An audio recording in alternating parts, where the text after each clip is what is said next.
జగన్ను తక్కువ అంచనా వేసి 2019లో బోల్లా పడ్డారు తప్పితే చంద్రబాబు తక్కువవారు కాదు.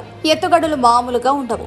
జగన్కు వ్యతిరేకంగా సమస్త వర్గాలను ఏకం చేసి 2024 ఎన్నికల్లో విజయం సాధించడంలోనే ఆయన సమర్థత అర్థమవుతుంది. ఇప్పుడు ఆయన దృష్టి జగన్ను అతగాడి పార్టీని మళ్లీ లేవకుండా చేయడం మీద ఉంది. ఇది రెండు విధాలుగా, ఒకటి జగన్ కేసులు, ఆ వ్యవహారాల రోటు ఉండనే ఉంటుంది.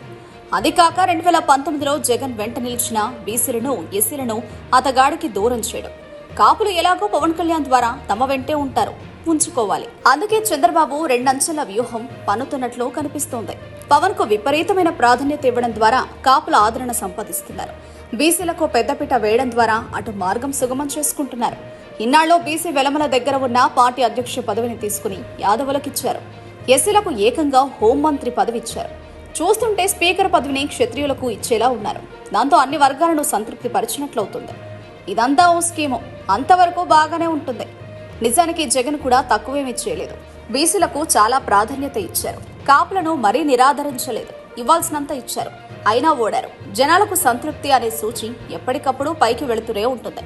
ఎన్ని చేసినా ఏదో ఒక మూల అసంతృప్తి అనేది ఉంటుంది.